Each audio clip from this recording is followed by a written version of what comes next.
Selected markets are Obada Station 1 and 2, Ojowo, Atikori, Awa, Mamu, Uruawa, and Agoiwoye.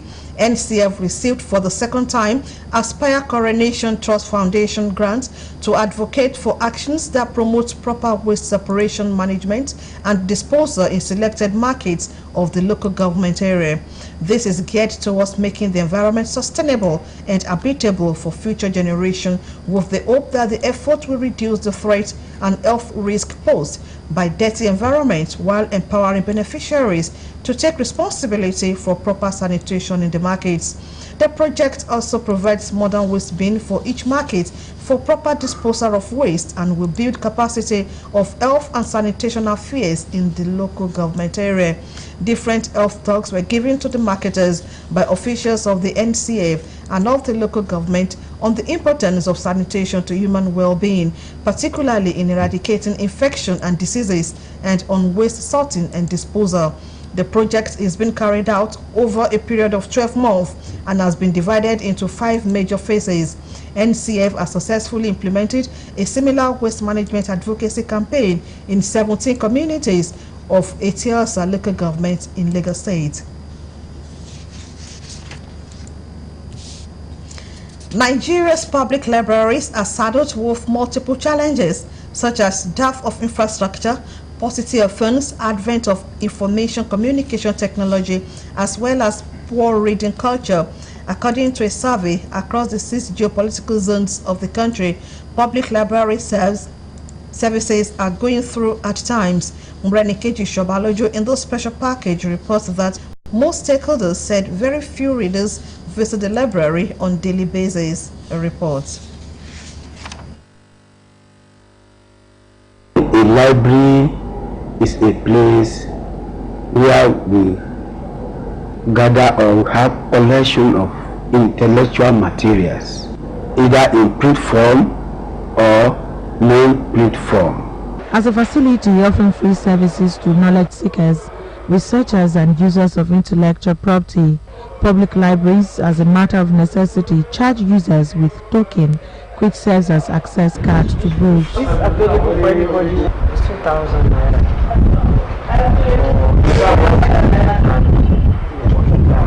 Primary school and secondary school, 1,000 naira. Library typically offers access to thousands and millions of books, the majority of which are available for borrowing by anyone with appropriate library card.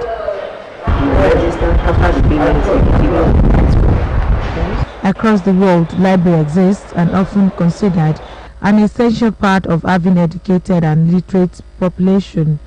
But of a fact is that public libraries are saddled with multiple challenges, one of which is funding. It's a saddening situation. How do you know many people that know the content of the Constitution? And this is a thing that's supposed to be readily available in almost all our libraries. I would say that the government needs to look into this aspect of the well-being of our populace. They need to make sure that they improve on the funding. Abstracting and indexing is part of library service or library operations. But once you don't have the financial muscle to do that, you cannot. I don't believe everything should rest on government. I think all of us, let's say stakeholders, should go down to drawing board and begin to see some of these issues, like the library issue that we're talking about, and look at how they can make the libraries function properly. National and state public libraries, among many other challenges, are currently on the verge of infrastructure decay. As a facility referred to as the University of Common People, public library is funded by government to provide basic service to targeted members of the public. Long ago, Bob Marley said that some people are poor, all they have is money. When you talk of education, learning, teaching, and you leave out library, it's like you go to the bathroom with the sponge, with the water, and no. Mrenikeji Shobaloju, Ogtv News. Lack of adequate sensitization and unemployment has been have been described as some of the major causes of women and child trafficking in Nigeria. Respondents, while speaking with our reporter Ife Sholuade, called for stiffer sanctions of perpetrators. Most of them, almost all of them, are there because they are not informed. They do not know the implications.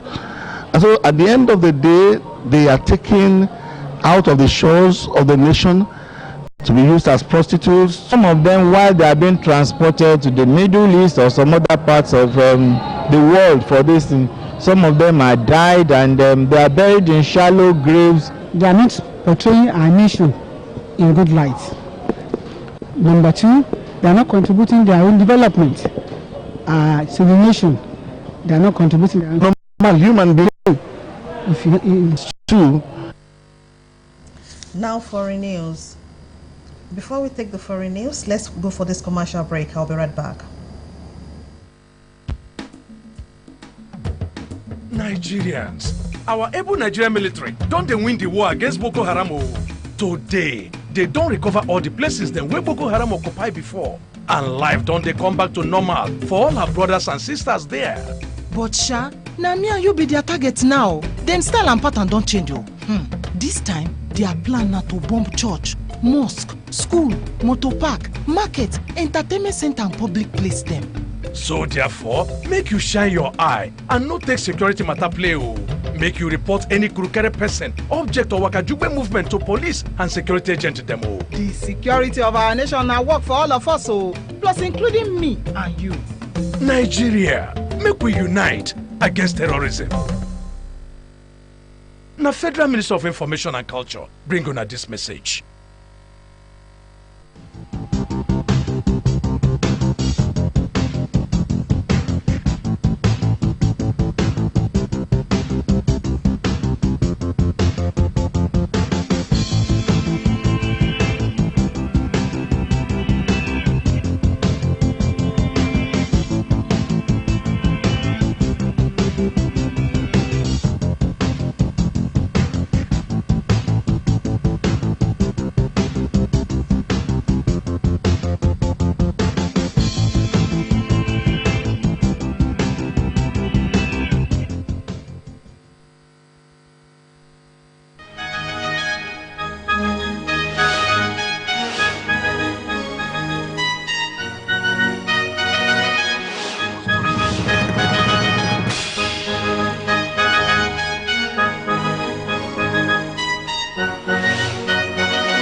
Glad to have you back. The news continues.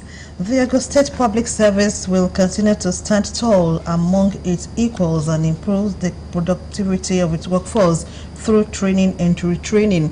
The State Head of Service, Engineer Larry Bisiriyu, confirmed this in his remarks while declaring open the 3-day workshop organized by Ogun State Television for members of management.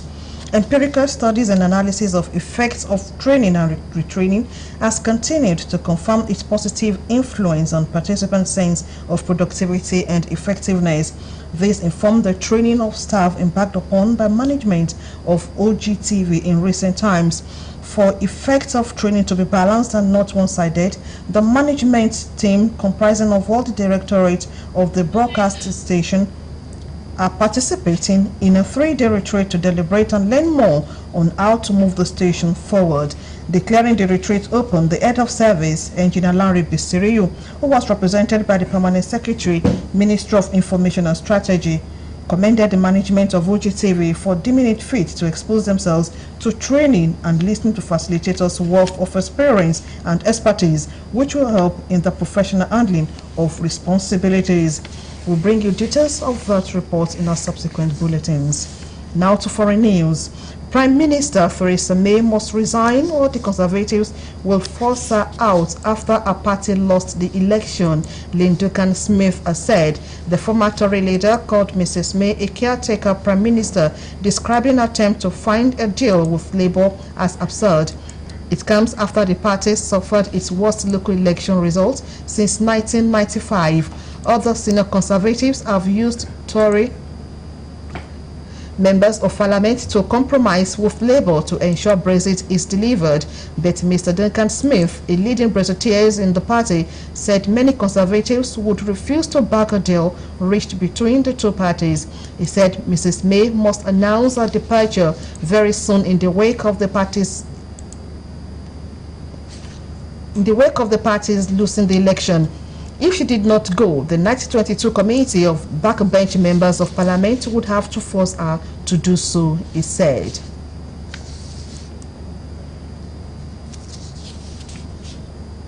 And militants in the Gaza Strip have fired more than 150 rockets into Israel, the army says, prompting airstrikes and tank fire on the Palestinian territory. Sirens went off as people rushed to shelters in southern Israel. 2 Israelis were wounded and a Palestinian man was killed in the exchange. 4 Palestinians, including 2 Hamas militants, were killed on Friday after an attack injured 2 Israeli soldiers.